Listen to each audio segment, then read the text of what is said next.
So I thought, okay, I want to do some more streaming movies.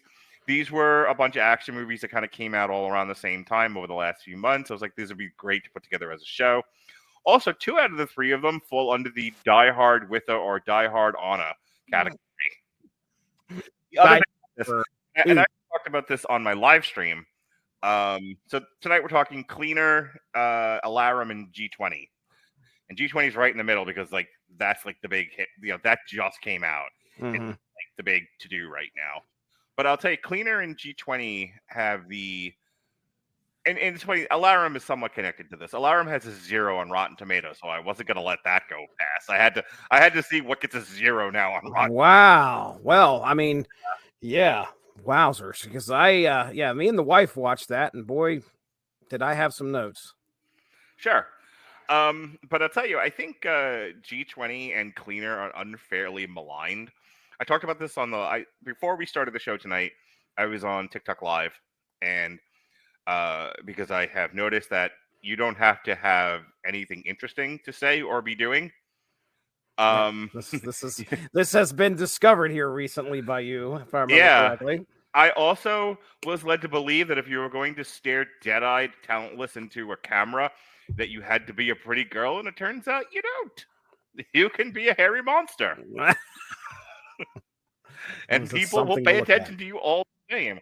Right. ChatGPT Fancy told me, they're like, there is a calm and a sense of normality about watching somebody through the window of your screen, your telephone or your iPad or something, doing a mundane task. And I went, what hellscape have I woken up into? I feel like Rip Van Winkle, Jesse. And I've woken up in a place where people will go on their phone or their iPad, and they will go on TikTok Live, and they will watch some hairy fat ass set up a podcast and go, I am comforted. I am grasped in his warm embrace of normality and mundaneness. The fuck? Yeah. Dude, I don't know. I really honestly don't. I think that there is something to be said about knowing the fact that you could just swipe real quickly and go to something else. Yeah. There's comfort in that, okay, well, if this gets boring, but you may entertain somebody just being boring. It's going to, just like you said, it's going to make them feel there's a sense of mundaneness, a sense of comfort there. I recently told my kids I don't feel like I have to compete Olympic level style as a parent anymore, that you will love me all the same and I don't have to drive myself crazy. I had the same level of intensity in my romantic relationship, and I came to the very same conclusion. I don't have to try this hard. She likes me all the same. And then it came down to providing content where I'm like, it has to be the bestest, most refined content ever. And I have to be interesting all the time and on. And apparently I just have to fucking be alive. Yeah. As soon as you realize what other people are actually watching and are getting the most views, you start to question like, oh, the effort really doesn't have to be there. Yeah, no. It doesn't have to be there. Not even a little bit. So I started on that tangent because I was saying that I was on TikTok Live being mundane and ordinary, and I was talking about how Cleaner and G20 suffer from the same problem. And Cleaner suffers from, because one of the reasons why I wanted to do it was the review du jour when it came out. Like the Critical Drinkers and Nerdrotics and, Midnight's Ads, the alt-right movie review, angry nerd incel side of the YouTubes, all went after Cleaner. Not because it's the worst movie they've ever seen, and they know better. Yeah, they went after it because it had Daisy Ridley in it. And you know what Daisy Ridley's big affront was? You know what Daisy Ridley did wrong to offend all of these people? I'm really curious. She was in a Star Wars movie, 3 of them to be exact. She played a character that was not the most fully formed. Some would call her a Mary Sue. Mary Sue, there it is. Uh-huh. Others would call her a Kathleen Kennedy insert. Oh boy. And for the crime of taking a gig that paid well and gave her lots of exposure, she is now ganged upon, unfairly maligned, called a terrible actress. All of her movies are bad. And this is because people are still aggravated that Disney destroyed Star Wars. Mm-hmm. If you're being intellectually honest, and we'll talk about Cleaner in a few moments in its entirety, but if you're being intellectually honest, Cleaner is not as bad as all these reviews are making it out to be. But because it's got Daisy Ridley in it, and Daisy Ridley was in the new Star Wars movies, and they don't like the new Star Wars movies, and they don't like Disney, and so everything that comes out of that studio now is bad, no matter how bad it actually is. I mean, what a gift Snow White was. They just relentlessly attacked, and it's terrible. Oh my God, it's Christmas morning. Get it out of your system. Maybe they'll be done now. No, never. No, never. Not as long as the algorithm needs them to continue to feed, the hate mongering, and that hate mongering pays their bills. This intellectually disingenuous fucks. Make you do this better than I do. Oh wait, I said the quiet part out loud again. Oh. So that's why I wanted to talk about Cleaner, because I was like, is this as bad as everyone is making it out to be? No. So we'll talk about it. G20. I don't know if you noticed. G20 stars a strong black woman. Indeed, it does.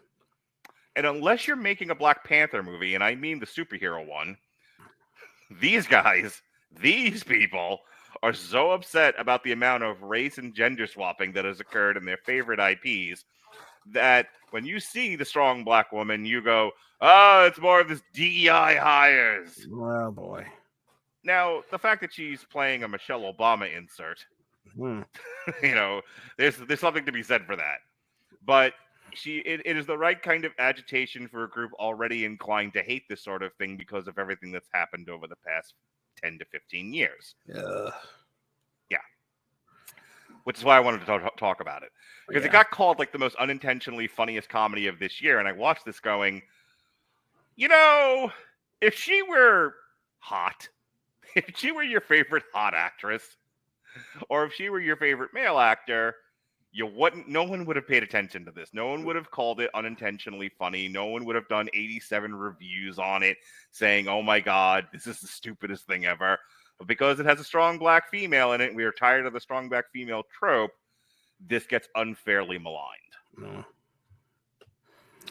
I mean, come on. I think that if anybody has money to make a movie and they want to make a movie about something like this, they should be allowed to do so, and everybody else can hate it.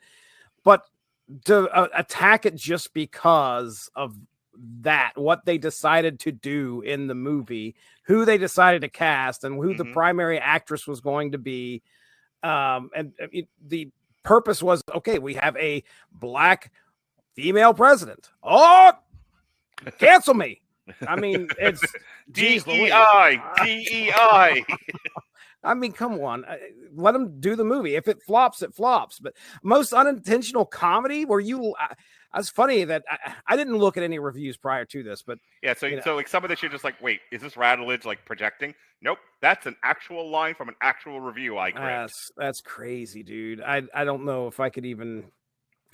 I wouldn't read anything else that guy put, because I didn't. Number one, I understand they're probably trying to be sarcastic. Which, okay, fine, but it's still an action film. There's not very much funny in it at all. And if you want to talk about how absurd it is, we could go there, because there's a little bit of absurdity. But that's what I was starting to say on my TikTok live. How many action movies of this kind, how many Die Hard in Anna have you seen that were in any way, including Die Hard, that were in any way realistic? Right. Yeah. We love Die Hard. Not a documentary. not a movie that shows what would actually happen if a lone barefooted police officer dealt with a skyscraper full of terrorists. Yeah. Not something that now I got a submachine gun. Ho ho ho. So that's what brought us here tonight. And Alarum I wanted to review because it is 0 on Rotten Tomatoes. No one's talking about that, by the way. You know how I know that? You know how I know it got a 0 on Rotten Tomatoes, Jesse? Tell me how. Tell me how you know. Because I asked ChatGPT, I asked Fancy, I said, Fancy, I would like a list of all the movies that have low Rotten Tomato scores this year. And it struggles with this sort of thing. I'm going to be honest with you, but it managed to pull up Alarum that had a 0. It still has a 0. In fact, if I go look now, I'm sure it still has a 0. Not a whole lot of people reviewed it. It went it was straight to PVOD in January. You know, you can see at the bottom there, January 17th is when it came out. People were still seeing fucking Wicked at that point. Yeah, dude. I did not know this thing existed. I'll just nobody put it that did. Way. Yeah. Nobody did. But it had Stallone in it. It had Scott. Oh gosh, what's his Eastwood? Name? Scott Eastwood in it. I was like, all right, this will be a fun thing to talk about, and I can, you know, and it fits in with the other two because I think this was also unfairly. So there you go. There's the. You were like, what's the theme of tonight's show? Unfairly maligned action movies. Okay, all right, fair enough. And who better to discuss the unfairly maligned with the bastion of fairness and justice, Jesse Starcher. That's me. Yeah, he's trying to figure out a middle name. Couldn't figure it out, but that's I right. almost went Chris Claremont, and I'm like, that's not right. That'd have been a first. I don't know. I would have had a struggle. I was trying to think of a famous judge. Okay, Chris Claremont, the judge. That's why I didn't say it out loud. I stopped myself. See? Okay, I got you. Jesse Ito Starcher. No, I like it. Okay, wonderful.